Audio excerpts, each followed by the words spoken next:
नमस्कार दोस्तों, आपका स्वागत है आपके अपने YouTube चैनल अद्भुत ज्ञान गंगा पर।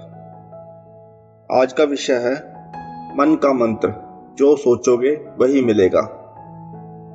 आकर्षण के नियम यानी लॉ ऑफ अट्रैक्शन एक ऐसी कला है जो आपके अंदर है, मेरे अंदर है, हर मनुष्य के अंदर है, लेकिन हम उससे अनजान हैं।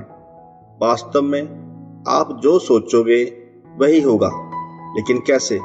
क्या आपने कभी सोचा है क्यों सभी काम बनते बनते बिगड़ते हैं? क्यों हम अपने कामों में सफल नहीं हो पाते हैं? क्यों हम हमेशा ही दुखी रहते हैं? आइए इसे ठीक से समझते हैं। आज की इस एक छोटी सी कहानी में गौतम बुद्ध ने इस बारे में कैसे बताया है। एक व्यक्ति अपने जीवन से बहुत परेशान था। उसका कोई भी काम नहीं बनता था। सारे काम बनते बनते बिगड़ जाते थे। सफलता उससे कोसों दूर थी। वह जो भी काम करता उसे उस काम में सफलता नहीं मिलती थी। इसके चलते उसके घर में हमेशा अशांति ही रहती थी। घर में हमेशा क्लेश रहता था। उसे एक ऐसे मंत्र की जरूरत थी जिससे उसके घर में शांति आ सके और उसकी सभी परेशानियां खत्म हो सकें। उसने कई लोगों से, कई ज्ञानियों से, कई विद्वानों से किसी एक ऐसे मंत्र की मांग की जिसे पढ़ने से उसकी सारी परेशानियां और सारे दुख दूर हो जाएं। उन ज्ञानी लोगों ने और उन विद्वानों ने उसे बहुत से ऐसे मंत्र दिए जिससे उसके सभी दुख और परेशानियां दूर हो सकें। उसने सभी मंत्रों को अपनाया, लेकिन कोई भी मंत्र उसके काम नहीं आया। कुछ दिन के बाद उस व्यक्ति ने एक गुरु के बारे में सुना। उसने सुना कि उसके गांव के पास के जंगल में एक गुरुजी रहते हैं जो सबके दुखों का निवारण करते हैं। उसने सोचा कि क्यों ना वह उस गुरु से मिलकर कोई मंत्र ले ले ताकि उसके सारे दुख दूर हो सकें। वह उस गुरु को खोजता हुआ एक जंगल में पहुंच गया। जंगल में उसे एक आश्रम दिखाई दिया। वहां उसे गुरु मिला। उसने गुरुजी से कहा कि गुरुदेव, मैं बहुत दुखी हूँ, परेशान हूँ, कृपया मेरे दुख हर लो। गुरु मुस्कुराए और उसे बोले कि इस दुनिया में सभी लोग एक से बढ़कर एक दुखी हैं। तुम कितने बड़े दुखी हो? उस व्यक्ति ने कहा, गुरुजी, मैं सबसे ज्यादा दुखी हूँ। उसकी यह बात सुनकर गुरु ने उस व्यक्ति से पूछा कि तुम्हें मुझसे क्या चाहिए? व्यक्ति ने कहा कि गुरुजी, मुझे एक ऐसा मंत्र चाहिए जिसे पढ़ते ही मेरी सारी परेशानियां खत्म हो जाएं। गुरु ने कहा, मंत्र ऐसे नहीं मिलते, उसके लिए कुछ करना पड़ता है। अगर मैं तुमसे कुछ करने के लिए कहूँ तो क्या तुम करोगे? और जैसा मैं कहूँगा वैसा ही करना होगा। उस व्यक्ति ने कहा, बिल्कुल बिल्कुल गुरुदेव, जैसा आप कहेंगे मैं वैसा ही करूँगा। जो नियम आप बताएंगे मैं वही करूँगा। सारे यज्ञ, हवन, पूजा पाठ मैं सब कुछ कर लूँगा, कुछ भी नहीं छोड़ूंगा। गुरुजी ने कहा, यह सब तो बहुत आसान है। मंत्र पाने के लिए बड़ी कठिन मेहनत करनी पड़ती है। क्या तुम कर पाओगे? व्यक्ति ने कहा, गुरुदेव, क्या मुझे दहकते अंगारों पर चलना होगा? गुरु ने हंसते हुए कहा, नहीं नहीं, यह इतना आसान काम भी नहीं है। गुरु की यह बात सुनकर उस व्यक्ति की हालत खराब हो गई। वह सोचने लगा कि पता नहीं गुरुदेव मुझसे क्या करवाना चाहते हैं। हर चीज इन्हें बहुत आसान ही लग रही है, तो कठिन काम क्या है? व्यक्ति ने कहा, गुरुदेव, कृपया करके आप ही मुझे बता दीजिए कि मुझे क्या करना होगा। मैं वह सब कुछ करूँगा जो आप बोलेंगे। गुरुदेव बोले कि जैसे तुम अपने घर से यहाँ तक आए हो, वैसे ही तुम यहाँ से अपने घर पर चले जाना।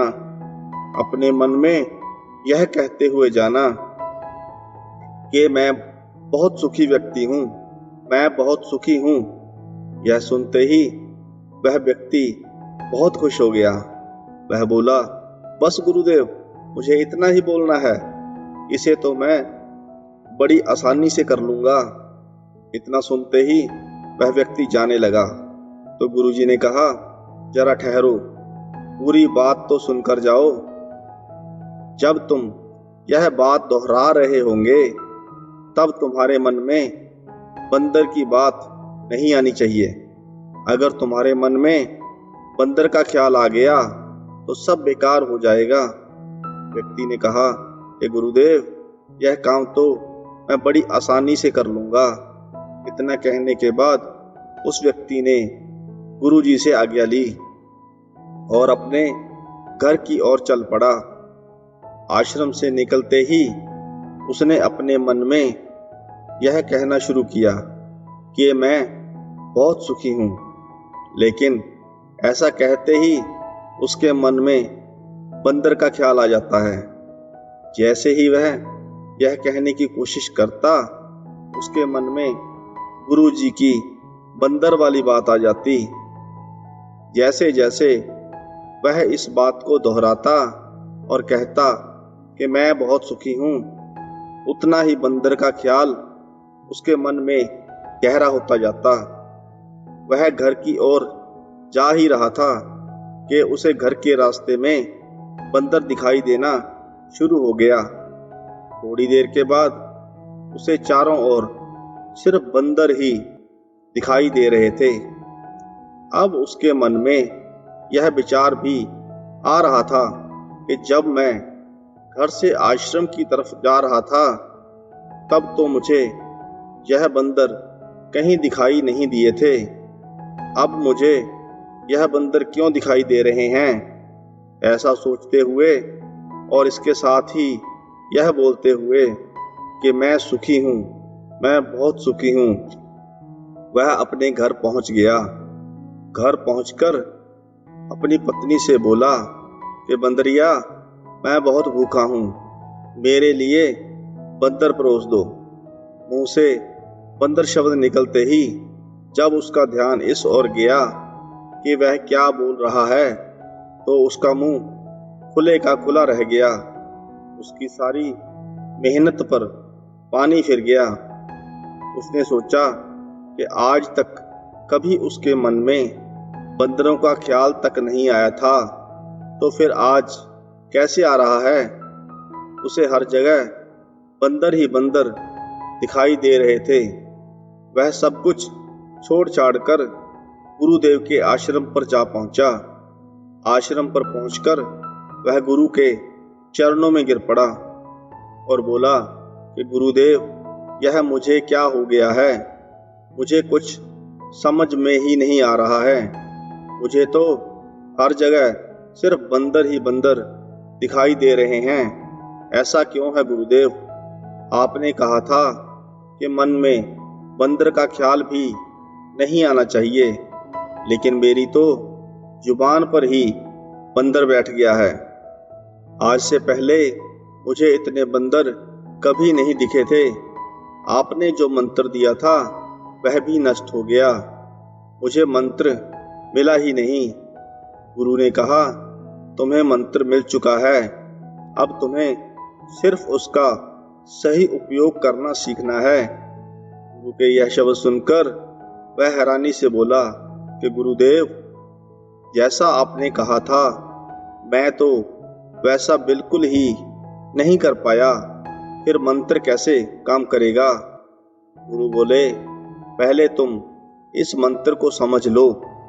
अगर तुमने इसे ठीक से समझ लिया तो यह मंत्र अवश्य ही काम करेगा। उस व्यक्ति ने कहा, गुरुदेव कृपया करके मुझे जल्दी से समझाइए, मैं समझने के लिए तैयार हूँ। गुरु बोले कि समझने के लिए तुम्हें एक बात का ख्याल हमेशा रखना होगा कि तुम्हारे मन में बंदर का ख्याल नहीं आना चाहिए। यह सुनकर वह व्यक्ति गुरु के चरणों में गिर पड़ा। वह बोला कि गुरुदेव मुझे तो इस समय आपके पीछे भी बंदर ही दिखाई दे रहा है। देखिए, बंदर उस पेड़ पर बैठकर केला खा रहा है। उसकी यह बात सुनकर गुरुदेव जोर से हंस पड़े और बोले, हमारा मन ही हमारा मंत्र है। हमारे साथ वही होता है जो हमारे मन के अंदर हो, जो हमारे मन की गहराइयों में चल रहा होता है। जैसे कि जब तुम पहली बार आश्रम में आए थे तब तुम्हें वह बंदर दिखाई नहीं पड़े, और अगर एक दो बंदर तुम्हें दिखाई भी दिए होंगे तो तुम्हारा ध्यान उधर नहीं गया होगा, क्योंकि तुम्हारे मन के अंदर बंदर थे ही नहीं। लेकिन जब तुम यहाँ से वापस गए तो तुम्हारे मन की गहराइयों में जो होना चाहिए था वह तो तुम्हारी केवल जुबान पर था कि मैं सुखी हूँ, लेकिन यह सब मन की गहराइयों में नहीं था। तुम जिस चीज से बचना चाहते हो वही चीज तुम्हारे मन की गहराइयों में पहुंच जाती है। तुम बंदर से बचना चाहते थे तो तुम्हारे मन की गहराइयों में बंदर ही बैठ गया। इसलिए हर जगह तुम्हें बंदर ही बंदर दिखाई दे रहे थे। जहां बंदर नहीं भी था वहां भी तुम्हें बंदर ही दिखाई दिया। जैसे तुम्हें अपनी पत्नी में, अपने भोजन में और यहाँ और मेरे पास भी बंदर ही दिखाई दिया। इसलिए ठीक से समझो कि अगर तुम्हारे मन की गहराइयों में यह है कि मैं दुखी हूँ, मेरे पास कम है, तो तुम्हारे पास जितना भी आ जाए तुम्हें कम ही लगेगा। अगर किसी के मन की गहराइयों में यह बात है कि मैं सुखी हूँ, मेरे पास बहुत है, तो उसके पास जितना भी है उसे हमेशा अधिक ही लगेगा, फिर चाहे उसके पास चीजें कम ही क्यों ना हो। फिर अगर उसके जीवन में दुख आ भी गया तो वह उसमें भी सुख ढूंढ ही लेगा। जो व्यक्ति भीतर से दुखी रहता है, फिर चाहे उसके पास 36 प्रकार के व्यंजन ही क्यों ना हो, वह दुखी ही रहता है।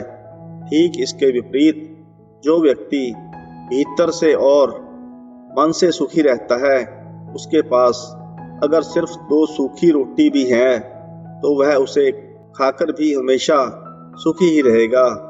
इसलिए तुम मन में जैसी धारणा रखोगे तुम्हें वैसा ही मिलेगा। जिस प्रकार तुमने बंदर ढूंढ लिए। फिर उन्होंने कहा, अब तुम्हें समझ आया होगा कि तुम इस मंत्र को कैसे सिद्ध करोगे। यह सुनकर व्यक्ति ने कहा, गुरुदेव अब मैं समझ गया हूँ कि हम जो हमेशा सोचते हैं वही बात हमारे मन में भी बैठ जाती है। उस समय मैं शब्दों का उच्चारण मुंह से जरूर कर रहा था, परंतु मेरी सोच तो बंदरों पर ही चल रही थी, इसलिए मुझे बंदर दिखाई दिए। इसी तरह मैं सुख तो चाहता हूँ, लेकिन मेरे मन में तो दुख ही बैठा हुआ है और मेरे सारे काम बिगड़ने लगते हैं, क्योंकि मैं हमेशा ही उल्टा सोचता रहता हूँ और इसलिए यह मंत्र भी उल्टा ही हो जाता है। वास्तव में हमारे मन में जो भी चलता है वह एक साधना की तरह ही होता है। अगर कोई सच्चे मन से साधना करता है तो उसे अपनी साधना का फल अवश्य मिलेगा। अगर मन में हम गलत सोच विचार रखेंगे तो उसका फल भी गलत ही मिलेगा। इसलिए अगर अच्छी सोच और अच्छे विचार रखेंगे तो फल भी हमेशा अच्छा ही मिलेगा। वह व्यक्ति गुरु का धन्यवाद करके घर को चला गया। मित्रों, बुद्ध ने इस बारे में कहा है कि हम अपने विचारों से अपनी दुनिया बनाते हैं। हमारे पास दोनों तरह के विचार होते हैं, सकारात्मक और नकारात्मक। हम ज्यादातर सकारात्मक विचारों को ना पकड़कर नकारात्मक विचारों की तरफ ही आकर्षित होते हैं। इसलिए जब भी हमारे मन में सकारात्मक विचार आते हैं तो हमें उन विचारों को जल्द ही पकड़ने की जरूरत है। वैसे विचारों को जितना जल्दी हो सके उसे काम में लगाने की जरूरत है, क्योंकि एक सकारात्मक विचार को नकारात्मक विचार में बदलने में देर नहीं लगती। अगर आपको यह कहानी अच्छी लगी हो तो वीडियो को लाइक करें, चैनल को सब्सक्राइब करें। कहानी को अंत तक सुनने के लिए आपका धन्यवाद।